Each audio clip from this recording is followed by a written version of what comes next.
Have you ever considered making birria at home but you were too scared you would mess it up or get confused along the way? Well, here's a step-by-step tutorial to make the best birria tacos. The ingredients needed are tortillas. I'm using 2 packages. You can use quesadilla or mozzarella cheese. And we need vinegar, some oil. We need cilantro, a white onion, a yellow onion, 2 tomatoes, a stick of cinnamon, ginger, garlic, a head of garlic, and 4 garlic cloves. And then I will be using around 6 pounds of beef roast. Then you need cumin, sesame, whole cloves, thyme leaves, salt, peppercorn, and oregano leaves. Then I'll be using guajillo chilies, avocado leaves, chile de árbol, and chile pasilla. And we will also be using a tamale pan to cook all this. In the tamale pan, we will be filling it up more than halfway with water. While that is filling up, we are going to cut up our onion. We're going to cut off the top and bottom and then take off the outer layer. And then we are going to cut up the tomatoes. We're going to make an X in the middle on the top of the tomato.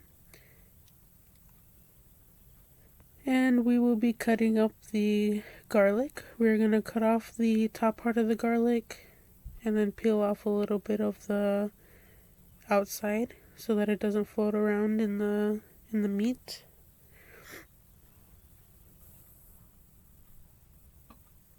And once we put our pan on the stove, we will be adding the onion, tomatoes, garlic, and 4 avocado leaves. We will also be adding our salt and putting the pan on high heat for around 15 minutes until it starts boiling.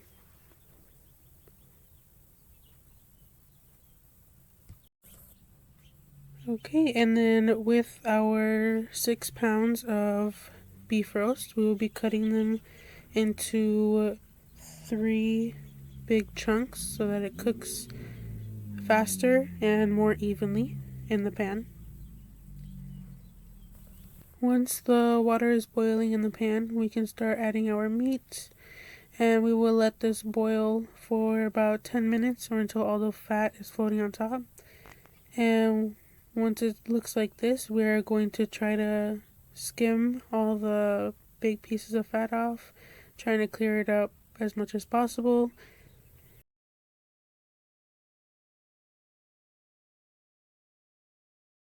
Once it's done, it should look like this, and we will cover it and let it boil for 1 to 1.5 hours. Now we have all our chilies here.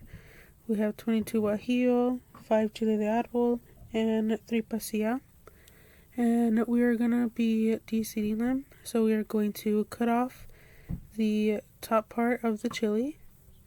And then we are going to put the scissors in between the chili and cut all the way down to the end. Then we will be taking out the vine in the middle and trying to take out all the seeds as much as possible so that it's nice and clean, and then we can add it to the pan. Okay, and then once all the seeds are removed from all the chilies, we are going to give them a wash. We're going to add the pot with water and give them a little massage while the rest of the seeds can come out and all the dirt can be washed off of the outside. And then once we are done with this, we are going to pour out the water and we are going to fill it up again with water. We will boil this for 8 minutes on high. In a small saucepan, we are going to start toasting our garlic on medium heat. We will toast it until it's a little crispy on both sides, and then we are going to add it to our blender. And then we are going to lower the heat a little bit for the sesame seeds because if the pan is too hot, it's going to start popping. And we want to toast the sesame seeds until they are a little brown then when you put them in. And make sure to continually stir them so they don't burn. And once they are a little bit more toasted, we can add those to the blender. Okay, and now we will be toasting all of our other seasonings. We will need 5 whole cloves, 1 teaspoon whole black peppercorn, 2 teaspoons oregano, 2 teaspoons whole cumin, 2 teaspoons of thyme, and you cook them until you can really smell the spices.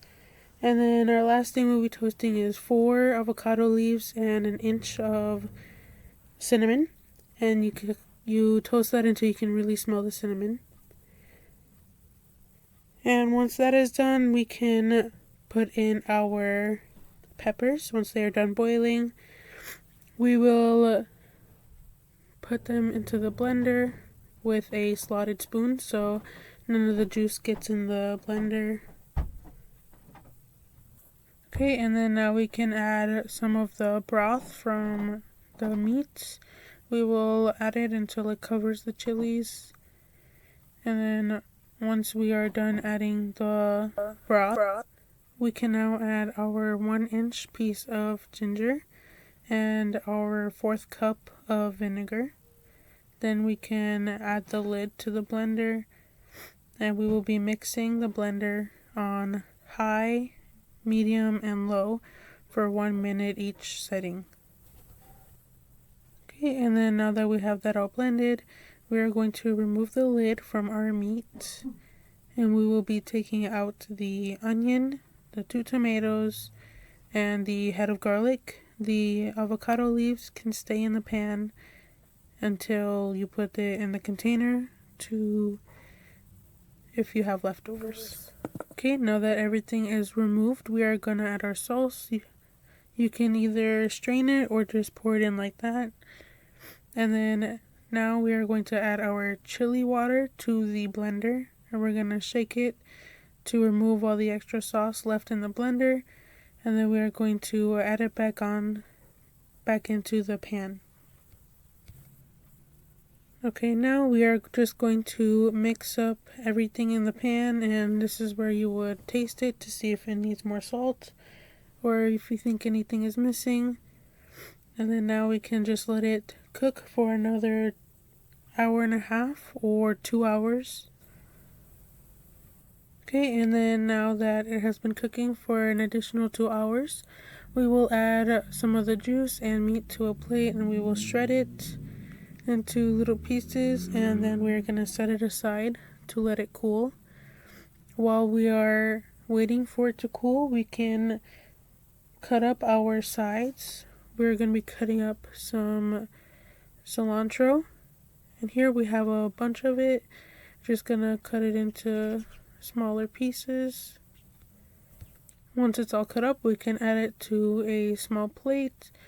And then once we are done with that, we can start cutting up the onion. We're just going to cut it up into little circles, and then cut the circles in half and dice it like that. Once all the onions are chopped, we can add them to the plate with the cilantro. We can cover it and then set it aside for later. While we are waiting, we can also prep the pan. We are going to put tinfoil on the bottom and then a few pieces of napkin in the middle and a piece of tinfoil on top. Once our meat has cooled in a medium saucepan, we can heat up some oil and we can start making our birria tacos. We will put a tortilla, dip it in the sauce, and then we can add into the oil, let it settle for a minute so it isn't popping, and then add in some meat and cheese. You can also leave it plain if you want, but in this video I'm going to be adding cheese. Once you are done adding the cheese, you can use a pair of tongs and flip over the side of the tortilla. Sometimes it does stick, but that's alright. And then you can repeat the process until the pan is full. Once the pan is full, we will let them cook for a few seconds on each side until they are crispy, and then flip and put them in the pan. Okay, once all the tacos are done and you run out of tortillas, you can put them all in the pan, and you can keep them in the oven to keep them warm, or you can enjoy them right away with any size that you prepare. Once you have completed this recipe, you should end up with delicious cheesy birria quesadillas. You can add many things that go well with this dish, like rice, beans, horchata, or lemonade. Although there are a lot of ingredients and some steps may feel like a lot, the result makes you feel happy that you made a delicious meal for you and your family to enjoy.